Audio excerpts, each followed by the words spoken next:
La véritable histoire des trois petits cochons.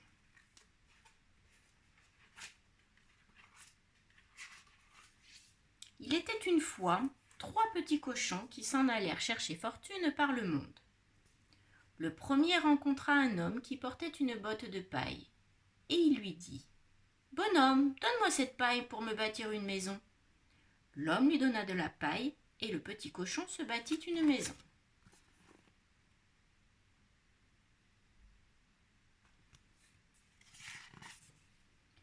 Mais bientôt, le loup arriva, et frappant à la porte, il s'écria « Petit cochon, laisse-moi entrer !» Mais le petit cochon répondit « Non, non, par la barbiche de mon petit menton !» Alors le loup répliqua « Eh bien, je soufflerai, et je gronderai, et je détruirai ta maison. »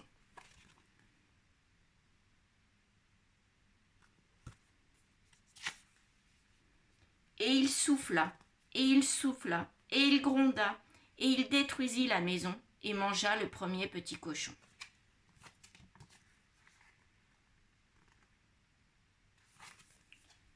Le deuxième petit cochon rencontra un homme qui conduisait un âne chargé de petits bois, et il lui dit « Bonhomme, donne-moi ce bois pour me bâtir une maison. » L'homme lui donna le bois, et le petit cochon bâtit sa maison.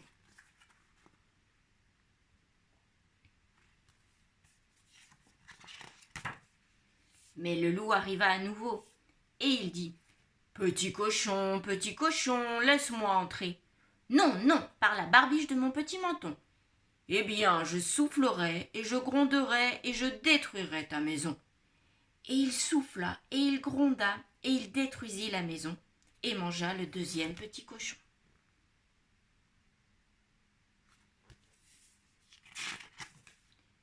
Le troisième petit cochon rencontra un homme avec un chargement de briques, et il lui dit « Bonhomme, donne-moi ces briques pour me bâtir une maison. » L'homme lui donna les briques, et le petit cochon se bâtit une maison bien solide.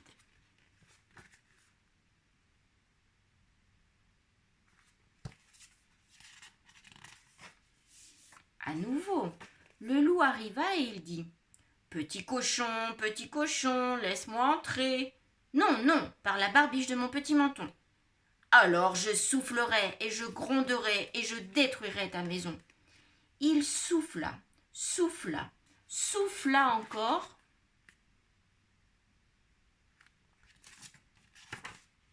Il gronda, gronda, gronda encore, mais il eut beau souffler, il eut beau gronder, il ne put détruire la maison. À la fin, il s'arrêta et dit au petit cochon « Petit cochon, je sais où il y a un joli champ de navets. »« Où ça ?» demanda le petit cochon. « Là-bas, dans le champ du forgeron.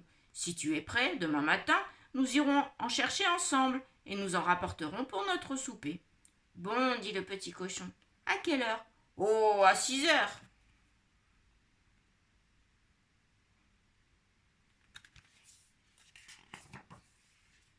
Mais le petit cochon se leva à 5 heures et courut chercher les navets avant que le loup fût levé. Et quand le loup arriva en criant « Petit cochon, es-tu prêt ?» Le petit cochon répondit « Prêt ? Il y a longtemps que je suis revenu, et les navets sont presque cuits. » Le loup fut très en colère, mais il pensa qu'il trouverait bien le moyen de venir à bout du petit cochon. Il dit seulement « Petit cochon, je sais où il y a un beau pommier tout couvert de pommes mûres. »« Où ça ?» dit le cochon. « Là-bas, dans le verger de la cure. Si tu veux, je viendrai te chercher demain matin à 5 heures pour y aller. »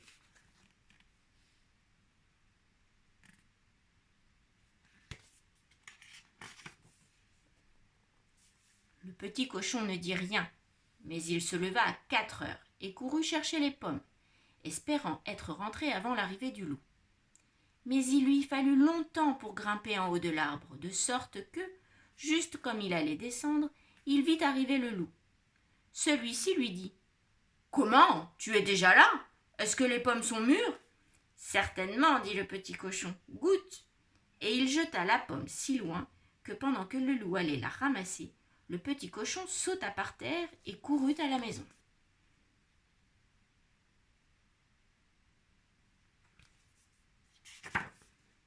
Le lendemain, Le loup revint de nouveau et dit: Petit cochon, il y a une foire à la ville cet après-midi. Veux-tu venir? Oh oui, dit le cochon. À quelle heure? À 3 heures, dit le loup.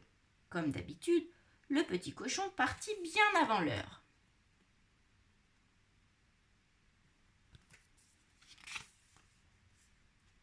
À la foire, il acheta une baratte et il était en train de la faire rouler jusque chez lui quand il vit le loup. Alors il se cacha dedans et la fit rouler en bas de la colline, si vite que le loup prit peur et s'enfuit chez lui. Plus tard, le loup rendit visite au petit cochon. Il lui raconta combien il avait eu peur d'une grosse chose ronde qui roulait toute seule sur la route. Alors le petit cochon se mit à rire en disant: C'était moi, je t'ai fait peur alors.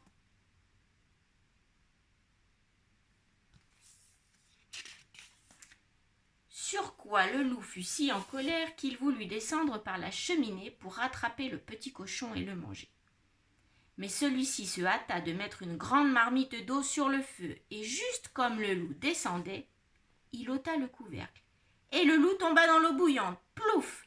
Le petit cochon remit bien vite le couvercle, et quand le loup fut cuit, il le mangea pour son souper.